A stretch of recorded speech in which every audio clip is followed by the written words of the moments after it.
Assalamu alaikum dear students, myself Asia Abbas, lecturer in chemistry, your chemistry teacher. Today our topic of discussion is magnetic quantum number, that is third quantum number. Last lecture में हम principal quantum number देख चुके हैं, अज़मुथल quantum number देख चुके हैं। Principal quantum number हमें shell के मुतल्लिक इन्फॉर्मेशन दे रहा था, अज़मुथल क्वांटम नंबर हमें सब शेल के मुतल्लिक इन्फॉर्मेशन दे रहा था। आज का जो हमारा फर्स्ट टॉपिक है वो है मैग्नेटिक क्वांटम नंबर। क्लास यहाँ पे मैं एक डायग्राम ड्रॉ करने जा रही हूँ जो हम प्रीवियस लेक्चर्स में काफ़ी दफ़ा जो है वो इसको स्टडी कर चुके हैं। देखिए आपके सामने हाइड्रोजन एटम है, अगर हम इसको हीट करते हैं, एक्साइटेड स्टेट में लेके जाते हैं तो इसके अंदर से ना ब्लूइश कलर की लाइट इमिट होती है। अगर इस लाइट को हम स्पेक्ट्रोमीटर के थ्रू स्टडी करते हैं तो हमारे पास कुछ लाइंस इस तरह की आती हैं, इनको बोलते हैं स्पेक्ट्रल लाइंस, ठीक है। और ये लाइंस जो हैं ये हमें शेल का कॉन्सेप्ट देती हैं, एक एटम के अंदर ऑर्बिट का कॉन्सेप्ट देती हैं। उन शेल और ऑर्बिट्स के दरमियान इलेक्ट्रॉन की ट्रांजिशन होती है जिसके रिजल्ट में ये स्पेक्ट्रल लाइंस हमारे पास आती हैं। अच्छा, एक बात हमने ये पढ़ी अज़मुथल क्वांटम नंबर में कि ये हाइड्रोजन एटम है आपके पास, जब ये एक्साइटेड स्टेट में होता है तो इसके अंदर से ब्लूइश कलर की लाइट इमिट होती है। आप इसको स्पेक्ट्रोमीटर के थ्रू स्टडी करते हैं, ये आपके पास स्पेक्ट्रल लाइंस आती हैं। अगर आप इन स्पेक्ट्रल लाइंस को further high resolving power spectrometer से स्टडी करते हैं, मतलब वो इन लाइंस को डेप्थ में जाके स्टडी करेगी, तो आपको पता चलेगा ये ईच लाइंस, ये जो सिंगल लाइंस है ये फर्दर स्प्लिट हुई है इनटू फाइन लाइंस। इसी को हम बोलते हैं दिस इज फाइन स्ट्रक्चर और मल्टीपल स्ट्रक्चर। और ये लाइंस हमें कॉन्सेप्ट देती हैं सब शेल का। क्या मतलब है इसका मतलब ये है कि जो शेल हैं, ये जो शेल हैं इनके अंदर ट्रांजिशन हो तो ये स्पेक्ट्रल लाइंस आती हैं। अब शेल के अंदर भी रूम्स हैं, शेल के अंदर भी जगह है जिनके दरमियान इलेक्ट्रॉन की ट्रांजिशन हो सकती है और उसके रिजल्ट में हमारे पास ये लाइंस आती हैं, ठीक है। तो ये जो स्पेक्ट्रम है, ये फाइन स्ट्रक्चर स्पेक्ट्रम है, ये हमें किसका कॉन्सेप्ट दे रहा है, सब शेल का। ये लास्ट लेक्चर में हम पढ़ के आए, देखिए। नेक्स्ट हमने defect of Bohr atomic model में एक डिफेक्ट पढ़ा था, ज़ीमन इफेक्ट। उसके अकॉर्डिंग क्या था, एक्साइटेड स्टेट हाइड्रोजन एटम आपने लेनी है, उसको मैग्नेटिक फील्ड में आपने प्लेस करना है, this is your magnetic field, ठीक है। तो आपको अब फिर उसके बाद उसके अंदर से जो रेडिएशन इमिट होंगे इसको स्पेक्ट्रोमीटर के थ्रू स्टडी करें तो आपके पास large number of closely spaced lines आएंगी। और ये जो लाइंस हैं ये हमें कॉन्सेप्ट देती हैं ऑर्बिटल्स का, मतलब सब शेल। देखिए शेल के अंदर सब शेल हैं, सब शेल के अंदर फर्दर खाने हैं, फर्दर रूम है जिनके दरमियान इलेक्ट्रॉन की ट्रांजिशन हो सकती है, ठीक है। तो उनकी वजह से जब उनके दरमियान ट्रांजिशन होती है, उनकी ट्रांजिशन की वजह से ये लाइंस हमारे पास आती हैं, ये हमें ऑर्बिटल्स का कॉन्सेप्ट देती हैं। मतलब ऑर्बिट में सब शेल के अंदर क्या है, ऑर्बिटल्स हैं, ठीक है। मैग्नेटिक क्वांटम नंबर के मतलब कुछ इंपॉर्टेंट लाइंस हैं। इसका एक सेकंड नेम भी है, that is orientation quantum number. क्यों? क्योंकि ये ऑर्बिटल्स की ओरिएंटेशन भी बताता है हम नेक्स्ट देखेंगे। ये हमें बताएगा कि जब हम मैग्नेटिक फील्ड अप्लाई करते हैं तो स्पेस में ऑर्बिटल किस किस डायरेक्शन में अपने आप को ओरिएंट करते हैं, ठीक है, किस किस डायरेक्शन में अपने आप को लाई करते हैं। तो ये ओरिएंटेशन का मतलब भी बताता है, इसलिए हम इसको ओरिएंटेशन क्वांटम नंबर भी कहते हैं। इसको रिप्रेजेंट करते हैं स्मॉल m से। इसकी वैल्यू है 0 +-1 +-2 +-3 सो ऑन, ठीक है, अप टू इन्फिनिटी। प्लस में भी होगी, माइनस में भी होगी। कुछ पॉइंट्स हैं इंपॉर्टेंट इन्फॉर्मेशन, ये किसके मुतालिक देता है, 3 पॉइंट्स इधर मैं ड्रॉ करने जा रही हूँ, तीनों का मतलब एक ही है। पहला पॉइंट ये है कि ये इन्फॉर्मेशन देता है about degeneracy of orbital in space में ऑर्बिटल किस किस तरह से डीजनरेट हो सकते हैं। दूसरा पॉइंट ये है कि ये हमें इन्फॉर्मेशन देता है कि सब शेल जो है वो अपने आप को एक्स एक्सिस, वाई एक्सिस और जी एक्सिस में किस तरह से अरेंज करेंगे, डिफरेंट वे में अरेंज कर सकते हैं। वो अरेंजमेंट किस तरह से पॉसिबल है उसके मतलब इन्फॉर्मेशन देता है। ये फर्स्ट पॉइंट और सेकंड पॉइंट सेम है, ठीक है। थर्ड पॉइंट भी सेम है, ये हमें बताता है कि सब शेल अपने आप को स्पेस में किस तरह से ओरिएंट करते हैं, किस किस डायरेक्शन में अपने आप को लाई करते हैं। इन तीनों का मतलब सेम ही है। सेम क्या है, एक मीनिंग बन रहा है कि मैग्नेटिक क्वांटम नंबर हमें बताएगा कि सब शेल स्पेस में अपने आप को मैग्नेटिक फील्ड की प्रेजेंस में किस तरह से अरेंज करेगा along x axis, along y axis और along z axis. Okay class, next हम इसकी एप्लीकेशन देख लेते हैं। देखें, first of all it tell us about the number of orbital in a sub shell. देखिए मैंने कहा था सब शेल के अंदर ऑर्बिटल होते हैं, ठीक है। तो कितने ऑर्बिटल होते हैं वो भी हमें ये बताता है। कैसे बताएगा, एक फॉर्मूला हम यूटिलाइज करते हैं 2l+1। Here l represent sub shell. For example अगर हम बात करते हैं एस सब शेल के लिए एल की वैल्यू हमने पढ़ी है 0, ठीक है। तो आप इस फॉर्मूला में एल की वैल्यू पुट करें, 2 × 0 + 1, आंसर विल बी 1। अब इस 1 का क्या मतलब है, ये 1 जो है ना, ये हमें 3 मतलब दे रहा है, 3 मतलब प्रोवाइड कर रहा है, 3 मीनिंग प्रोवाइड कर रहा है। नंबर 1 वही जो ऊपर 3 इंपॉर्टेंट इन्फॉर्मेशन हमने पढ़ी, वहाँ पर उसी को रिपीट किया जा रहा है इन डिफरेंट वे। देखिए first one, S sub shell has only 1 space orientation, मतलब ये स्पेस में एक ही तरह की ओरिएंटेशन रखेगा। इसका सेकंड मीनिंग ये है कि s sub shell can range in space only in 1 way, along x axis, y axis, z axis, एक ही वे में अपने आप को रेंज करेगा। और थर्ड इसका मतलब ये है, इसका मीनिंग ये है कि एस सब शेल जो है ये फर्दर सब डिवाइड नहीं हो सकता, एस के अंदर कोई ऑर्बिटल प्रेजेंट नहीं है। अच्छा, एस की अगर हम शेप की बात करें, शेप नेक्स्ट आप हमने बड़ी डिटेल से स्टडी भी करनी है। अगर हम इनकी शेप्स की बात करें तो इनकी शेप स्फेरिकली सिमेट्रिकल है, ठीक है। लाइक ये आपके सामने ड्रॉ किया है, स्फेरिकली सिमेट्रिकल है। इसमें इलेक्ट्रॉन डेंसिटी जो है वो तमाम डायरेक्शन में सेम होती है फ्रॉम न्यूक्लियस। न्यूक्लियस से जिस डायरेक्शन में भी आप चले जाए, इनकी इलेक्ट्रॉन डेंसिटी क्या होगी, सेम होगी, उसके चांसेस क्या होंगे, सेम होंगे।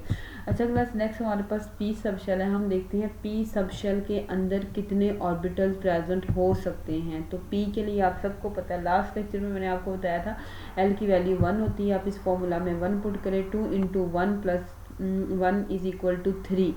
इसका मतलब क्या है, अब देखिए 3 जो है ना, देखिए एल की वैल्यू 0, एल की वैल्यू +1 है, एल की वैल्यू -1 है। तो 3 वैल्यूज़ एल की एम की होंगी, एम की, ठीक है, मैग्नेटिक क्वांटम नंबर। अब देखिए -1 का मतलब है px, +1 का मतलब है pz, और 0 का मतलब क्या है py। अब ये 3 जो इंटीजर है, ये हमें क्या इन्फॉर्मेशन दे रहा है, इसका मतलब क्या है, इसका मतलब ये है कि जो पी सब शेल है उसकी 3 स्पेस ओरिएंटेशन है, मतलब स्पेस में वो 3 डायरेक्शन के अंदर लाई कर रहा है। और सेकंड इसका मीनिंग ये है कि पी सब शेल अपने आप को स्पेस में 3 डायरेक्शन में अरेंज कर सकता है। वो 3 डायरेक्शन कौन सी हैं, along x axis, y axis and along z axis. अच्छा, शेप की बात करें तो 2 एग्स होते हैं, एग शेप लॉब्ड होते हैं, जो कि एक दूसरे को टच कर रहे होते हैं एड रीजन। देखिए एक एग ये दोनों आपस में एक दूसरे को इस रीजन पे टच कर रहे हैं, ठीक है। तो ये जो शेप है इसको सिंपली हम डम्बल भी बोलते हैं, ठीक हो गया। तो ये हमारे पास पी सब शेल के अंदर नंबर ऑफ ऑर्बिटल्स कितने, 3 है, मतलब पी सब शेल 3 ऑर्बिटल्स के अंदर डिवाइड है। इसके अंदर 3 खाने हैं, 3 रूम्स हैं, और वो हमने 3 एम की वैल्यू 3 लेनी है। तो 3 एम की वैल्यू 0 है, +1 है और -1 है।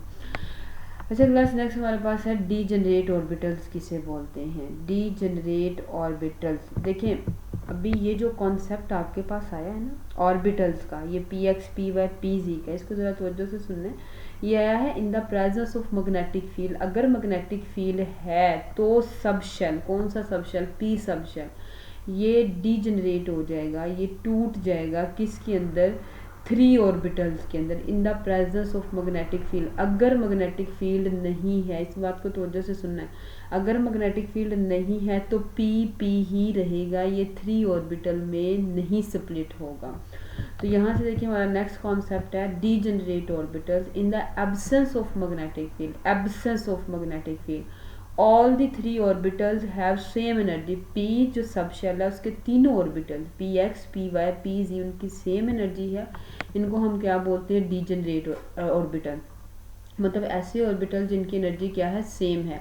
चूँकि इनकी तादाद 3 है, they are 3 in number, that's why they are called triply degenerate. और इसको हम एक और नाम देते हैं, दैट इज 3-fold डीजेनरेट, क्योंकि इनकी तादाद क्या है, 3 है। फॉर एग्जाम्पल ये आपके पास पी ऑर्बिटल है in the absence of magnetic field. देखें 3 ऑर्बिटल हैं इसके अंदर, सॉरी यहाँ पे पी सब शेल आएगा, इसके अंदर 3 ऑर्बिटल्स हैं और 3 के 3 सेम एनर्जी पे लाई कर रहे हैं, तो इसका मतलब है इनकी एनर्जी सेम है, इसको बोलेंगे डीजेनरेट ऑर्बिटल। लेकिन जैसे ही हम मैग्नेटिक फील्ड अप्लाई कर रहे हैं, ये तीनों के तीनों पी ऑर्बिटल्स की एनर्जी डिफरेंट हो जाती है, ये स्प्लिट कर जाते हैं 3 डिफरेंट ओरिएंटेशंस में, P X, P Y, P Z. तो in the absence of magnetic field इन ऑर्बिटल्स की एनर्जी सेम है, इनको बोलते हैं डीजेनरेट ऑर्बिटल। बहुत इंपॉर्टेंट शॉर्ट क्वेश्चन है, ठीक है। नेक्स्ट हम बात करते हैं एफ सब शेल की। एफ जी नेक्स्ट हम बात करते हैं डी सब शेल की। तो डी सब शेल के लिए एल की वैल्यू क्या आती है 2।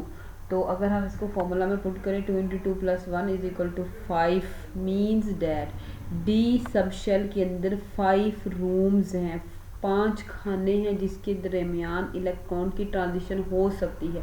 उन 5 रूम्स के नेम क्या हैं ये मैंने आपके सामने लिख दिए हैं। मतलब m की वैल्यू हमने 5 तक लेनी है, ठीक है। 0 हो जाएगा, +1 -1 +2 -1, यानी m की वैल्यू कितनी आ जाएंगी 5 आ जाएंगे। अब देखें, अब आपने ना इनके डी ऑर्बिटल्स के नाम याद करने हैं, शॉर्ट क्वेश्चन पूछ लेते हैं। Write down the orbitals of d sub shell. तो देखिए इसको याद करने की इंतहाई इजी ट्रिक है, -2 से स्टार्ट करें। एक मिनट, हाँ -2 से स्टार्ट करें, ठीक है। -2 dxy, y पे एंड हुआ है तो आपने आगे d लिखना है और y के बाद क्या आएगा, z आएगा, ठीक है। x, y और z एक्सिस के लॉन्ग हमने बात करनी है। तो पहला ऑर्बिटल -2 और -2 है dxy, दूसरा है -1 है dyz, थर्ड को आपने स्किप कर देना है, फोर्थ पे है +1। तो देखिए यहाँ पे z पे एंड हुआ है तो यहाँ पे आपने z से स्टार्ट करना है और z और x लिख देना है। +2 जो है ऑर्बिटल वो क्या होगा, dx² y²। अब सिर्फ एक z² बचा है तो आपने 0 पे आके क्या लिख देना है, dz²। सीक्वेंस में जाएं, पहले लिखे -2, फिर लिखे -1, फिर लिखे 0, फिर लिखे +1, फिर लिखे +2। -2 है dxy, y से एंड हुआ है तो नेक्स्ट को आपने y से ही स्टार्ट करना है, dyz। 0 को छोड़ दें, उसको एंड पे लिखेंगे, +1 पे आ जाए dgx और +2 पे dx² y² लिखेंगे और 0 पे क्या लिखेंगे, dz²। तो ये आपके 5 ऑर्बिटल्स हैं। अच्छा, अब इसका अगर हम देखें, ये आपके पास डी सब शेल है, यहाँ पे ऑर्बिटल नहीं आएगा, यहाँ पे सब शेल है, ये आपके पास क्या है, डी सब शेल है।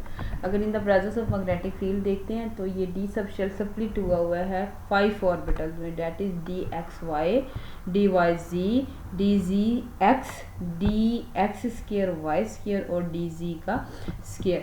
अच्छा देखें, in the absence of magnetic field, ये एब्सेंस ऑफ मैग्नेटिक फील्ड की बात है और ये प्रेजेंस ऑफ मैग्नेटिक फील्ड है। In the absence of magnetic field all 5 orbitals, ये तमाम के तमाम 5 ऑर्बिटल एक ही जगह पे, मतलब इनकी एनर्जी क्या सेम है, तो they are called 5-fold degenerate orbital. क्योंकि 5 इन नंबर है इसलिए हम इसको 5-fold बोल रहे हैं।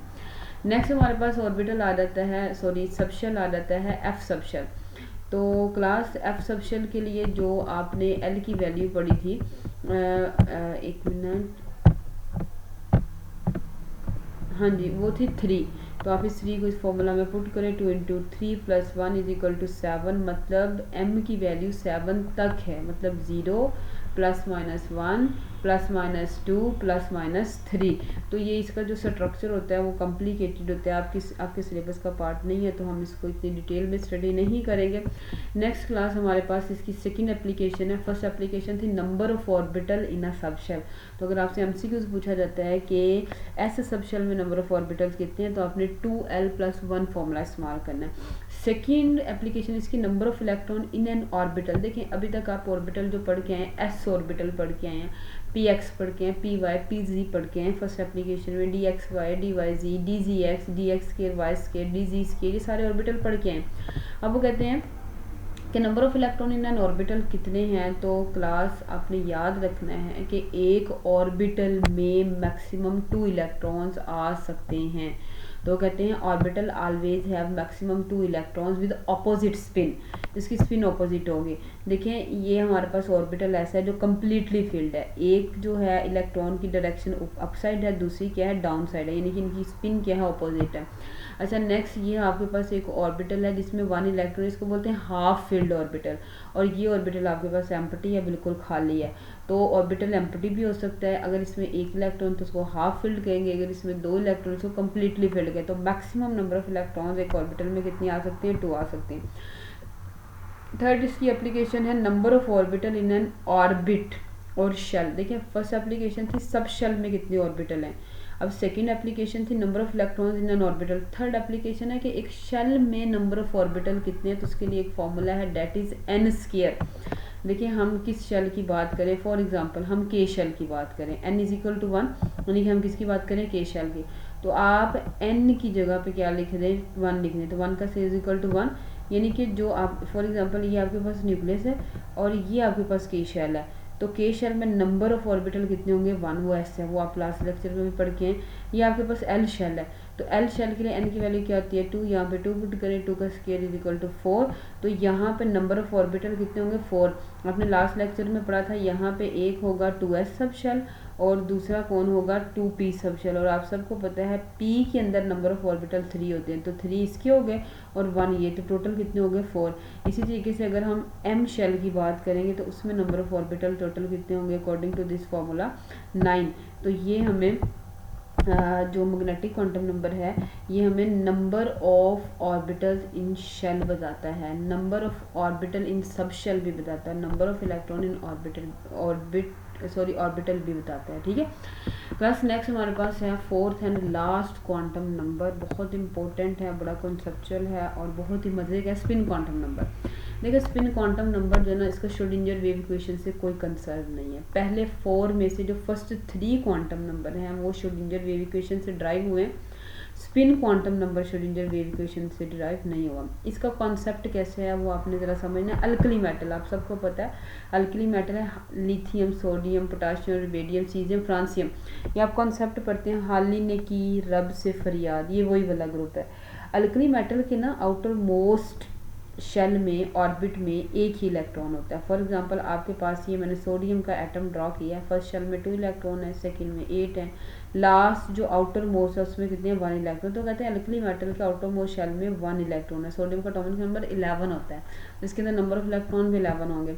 अगर क्लास देखें, ये हमारे पास सोडियम का स्पेक्ट्रम है, अगर हम इस स्पेक्ट्रम को हाई रिजॉल्विंग स्पेक्ट्रोमीटर के थ्रू देखें तो ईच लाइन, ये जो लाइन है ये स्प्लिट होगी 2 लाइन्स में। इस स्ट्रक्चर को बोलते हैं डुप्लेट स्ट्रक्चर। वो कहते हैं each spectral line is split into 2 closely spaced line, that is called duplet structure. इसको बोलते हैं, इंतहाई इंपॉर्टेंट शॉर्ट क्वेश्चन है, define duplet structure, what is duplet structure, तो आपने उसमें ये लिखना है। अच्छा ये डुप्लेट स्ट्रक्चर है। एक हमने फाइन स्ट्रक्चर भी पढ़ा था, नेक्स्ट दिखाती हूँ मैं आपको। एक्साइटेड स्टेट हाइड्रोजन एटम है, उसके अंदर से जो भी लाइट इमिट हो रही है उसको स्पेक्ट्रोफोटोमीटर से देखा है, तो देखिए क्लोजली स्पेस्ड लाइंस आई हैं, इसको बोलते हैं फाइन स्ट्रक्चर। अब what is the difference between fine structure and duplet structure. Duplet structure में आपने देखा था लाइंस के दरमियान जो स्पेसिंग है वो ज़्यादा है, जबकि फाइन स्ट्रक्चर में लाइंस के दरमियान जो स्पेसिंग है वो क्या है, लेस है। तो ये आपने याद रखना है। अब ये डुप्लेट स्ट्रक्चर प्रोड्यूस कैसे होता है, इसके लिए 2 साइंटिस्ट 1925 में आए थे, गाउड स्मिथ और यूलैनबिच। इन्होंने क्या कहा था, इन्होंने कहा था अकॉर्डिंग टू दैम ये एक एटम है, इसमें इलेक्ट्रॉन सर्कुलर मूव कर रहा है इन ऑर्बिट में। इन्होंने कहा था electron revolve around the nucleus in orbit. फिर उन्होंने एक और बात, उन्होंने कहा ना सिर्फ ये ऑर्बिट में रिवॉल्व करता है, देखिए ये इलेक्ट्रॉन जो है इस ऑर्बिट में ऐसे ऐसे रिवॉल्व कर रहा है। वो कह रहे हैं ना सिर्फ ये इलेक्ट्रॉन रिवॉल्व कर रहा है बल्कि ये अपने एक्सिस के अराउंड भी रिवॉल्व करता है। अब जैसे लाटू आपने देखा होगा, लाटू जो है देखिए लाटू आप देखते हैं, एक तो वो यूं पूरी ज़मीन जो जितनी भी इसको ज़मीन अवेलेबल होती है अर्थ उस पर रोटेट कर रहा, और वो अपने एक्सिस के अराउंड भी रिवॉल्व कर रहा होता है। इस रोटेशन को हम बोलते हैं self rotation, this is called self rotation. और यही डुप्लेट स्ट्रक्चर की जो रिस्पॉन्सिबल है, इसी की वजह से डुप्लेट स्ट्रक्चर प्रोड्यूस होता है। अब ये रोटेशन जो है ना ये क्लॉकवाइज भी हो सकता है जैसे घड़ी है, और एंटी क्लॉकवाइज भी हो सकती है। ठीक है, वो कहते हैं ये रोटेशन जो है ये क्लॉकवाइज भी हो सकती है, जैसे हमारे घरों में क्लॉक यूज़ होती है, और एंटी क्लॉकवाइज भी हो सकती है, इसको बोलते हैं सेल्फ रोटेशन। इसकी ना जर्नल एग्जाम्पल मैं आपके सामने ड्रॉ करती हूँ। देखें आप देखते हैं कि सन जो है, ठीक है, और अर्थ रिवॉल्व करती है अराउंड सन। अब अर्थ सन के गिर्द रिवॉल्व करती है ऑर्बिट्स में, उसकी वजह से सीजन चेंज आता है, सर्दी गर्मी विंटर आता है, समर आती है। अच्छा इसी तरीके से अर्थ जो है ना वो अपने एक्सिस के अराउंड भी रिवॉल्व करती है, उसकी वजह से डे एंड नाइट्स आते हैं। ठीक है, दिन रात में बदलता है, रात दिन में बदलता है। ठीक है, अगर तो क्लॉकवाइज रोटेट कर रहा है इलेक्ट्रॉन तो उसकी स्पिन को हम अपवर्ड साइड पे एरो लगा के रिप्रेजेंट करेंगे प्लस हाफ में, और अगर वो एंटी क्लॉकवाइज रोटेट कर रहा है तो उसको डाउनवर्ड साइड पे एरो लगाएंगे और इसको बोलते हैं माइनस हाफ। ये प्लीज़ करेक्शन कर लीजिएगा, यहाँ पे आपके पास क्या आएगी माइनस हाफ, ठीक है। तो ये था all about spin quantum number. ये नेक्स्ट मैंने एक ड्रॉ की है एक डायग्राम, उसमें आप देख सकते हैं कि एक मिनट जी, आप इसमें देख सकते हैं कि फर्स्ट कॉलम में आपके पास क्या है, एन की वैल्यू है प्रिंसिपल क्वांटम नंबर की। सेकंड कॉलम में आपके पास जो वैल्यू है वो है अज़मुथल क्वांटम नंबर की, एल की। और थर्ड कॉलम में आपके पास वैल्यू है एम की। और इसी तरीके से फोर्थ कॉलम में स्पिन क्वांटम नंबर के मतलब बताया गया है। फिफ्थ कॉलम में नंबर ऑफ ऑर्बिटल्स के मतलब बताया गया है। सिक्स कॉलम में उनके नेम्स बताए गए हैं, फिर नंबर ऑफ इलेक्ट्रॉन्स बताए गए हैं, और फिर total number of electron in shell बताएंगे, ठीक है। अगर के शेल है तो एन की वैल्यू 1 होगी, एल की वैल्यू 0 होगी, ठीक है। हमने फॉर्मूला पढ़ा था, एल जो सा है वो इक्वल होता है किसके इक्वल होता है, एन माइनस 1 के। तो इसी फॉर्मूला से ये वाले आंसर आने हैं, ठीक है। एम की वैल्यू क्या होगी, एम की वैल्यू भी 0 होगी, ठीक है, क्योंकि एल की वैल्यू 0 है तो एम की वैल्यू भी क्या होगी 0 होगी, ठीक है। और स्पिन जो है वो क्योंकि एक इलेक्ट्रॉन है तो उसकी मतलब अगर तो क्लॉकवाइज है तो हाफ प्लस में होगा, अगर एंटी क्लॉकवाइज है तो हाफ माइनस में होगा। तो अगर आपने 4 क्वांटम नंबर्स के लेक्चर बड़े अच्छे से लिए हैं तो आपको ये टेबल जो है वो बड़े अच्छे से समझ आ जाएगा। आपकी बुक पे भी ये ड्रॉ किया हुआ है, आपने इसको अच्छे से एक दफ़ा स्टडी करना है लेक्चर लेने के बाद। क्लास इस लेक्चर में कोई भी आपको क्वेश्चन हुआ, कोई भी कन्फ्यूजन हुई तो ग्रुप की प्राइवेसी हटाई जाएगी 8 से 9 तक, ठीक है। तो आप उसमें पूछ सकते हैं।